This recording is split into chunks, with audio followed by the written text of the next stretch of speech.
हर हर महादेव। आप सब कैसे हैं? अच्छे हैं?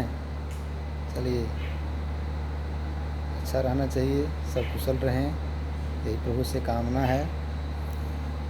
मैं आप लोग के समक्ष शिवमंगल जी सुमन का एक कविता पेश कर रहा हूँ। उससे प्रेरणा मिलती है। आप भी प्रेरणा लें। संकट के समय में, तूफानों के समय में लड़ने का संबल मिलता है। तो कविता तो बहुत बहुत बहुत पुराना है, आप सब ने पढ़ी ही होगी। तो मैं देखता हूँ पढ़ सकता हूँ कि नहीं। तो ऐसा है कि तूफानों की ओर घुमा दो नाविक निज पतवार, आज सिंधु ने विष उगला है, लहरों का यौवन मचला है। आज हृदय में और सिंधु में साथ उठा है ज्वार, तूफानों की ओर घुमा दो नाविक निज पतवार। लहरों के स्वर में कुछ बोलो, इस अंधड़ में साहस तोलो। कभी कभी मिलता जीवन में तूफानों का प्यार, तूफानों की ओर घुमा दो नाविक निज पतवार। यह असीम निज सीमा जाने, सागर भी तो पहचाने। मिट्टी के पुतले मानव ने कभी न मानी हार, तूफानों की ओर घुमा दो नाविक निज पतवार। इस तरह है। सागर की अपनी क्षमता है, पर मांझी भी कब थकता है। जब तक सांसों में स्पंदन है, उसका हाथ नहीं रुकता है। इस ही बल पर कर डाले सातों सागर पार, तूफानों की ओर घुमा दो नाविक निज पतवार।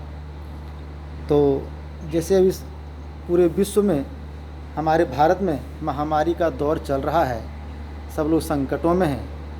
तो आप लोग निराश ना होइए, सब आत्मबल को मजबूत बना के रखिए। हमारा जो देश का नेतृत्व है वो भी कठिन परिश्रम कर रहा है। हमारे देश के मजदूर भी, बहुत सारे मजदूर सड़क पे हैं, पैदल जा रहे हैं, साइकिल से जा रहे हैं। उनको कुछ सांत्वना दीजिए, आत्मबल मजबूत कीजिए और लापरवाही बिल्कुल न बरतें, सतर्क रहें, क्योंकि अभी ही सतर्क रहने का समय आया है। मैं एक दंत कथा आपको सुनाता हूँ। दंत कथा, उसमें प्रेरणा है, प्रेरणा ले सकते हैं। तो एक दादा और एक पोता थे, दोनों बगीचे में गए थे। वहाँ पके हुए आम देखकर पोते ने दादा से आज्ञा ली कि दादाजी पेड़ पर चढ़ूं। दादा बोले चढ़ जाओ। तो पोता आम का लालच में चढ़ते चढ़ते चढ़ते बहुत ऊंचाई तक चला गया। ऊंचाई तक चला गया, आम तोड़ते गया, बहुत सारे आम तोड़ लिए। जब वो नीचे उतरने लगे, पोता उतरने लगे, उतरते उतरते टहनी डाल से उतरते हुए जब वो तना पे आ गया, तब नीचे से दादाजी बोले कि बेटे ठीक से उतरना, सावधानी रखना। पोते को युवा था, इसलिए थोड़ा अटपटा लगा। फिर भी दादाजी ने कहा है, दादाजी का सम्मान और प्यार अलग ही है।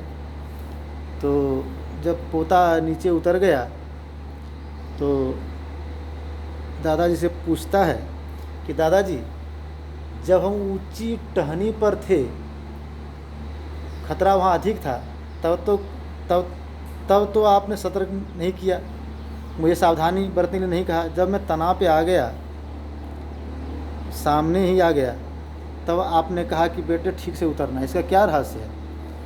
तो दादा ने कहा कि बेटे, जब तुम ऊपर में थे तब तुमने खुद ही सावधानी बरत रही थी, तुम खुद सतर्क थे। लेकिन जब तुम तनाव पे आ गए तो हो सकता था कि लापरवाही बस या आत्मसंतुष्टि की वजह से तुम लापरवाह हो जाते और तनाव पे आके भी तुम गिर सकते थे, घायल हो सकते थे।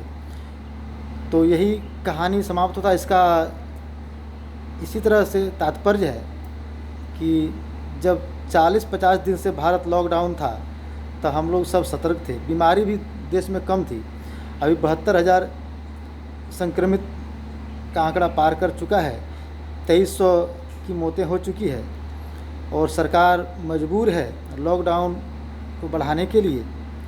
तो 17 मई के बाद चौथा चरण का लॉकडाउन शुरू होगा, उसमें कुछ आपको छूट मिलेगी।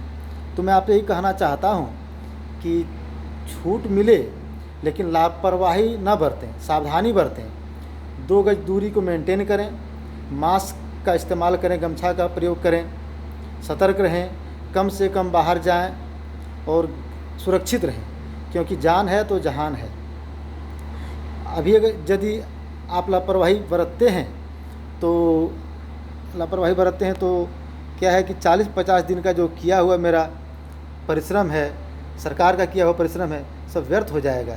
इसीलिए हम नहीं चाहते हैं कि ये व्यर्थ हो और आप लोग सब सतर्क रहें, सुरक्षित रहें और नर्वस ना हो, अवसाद में मत जाइए, डिप्रेशन में मत जाइए। अच्छे से पुस्तक पढ़िए, प्रेरणादायक कविता सुनिए, गाना सुनिए और बच्चों को सुनाइए और प्रसन्न रहिए।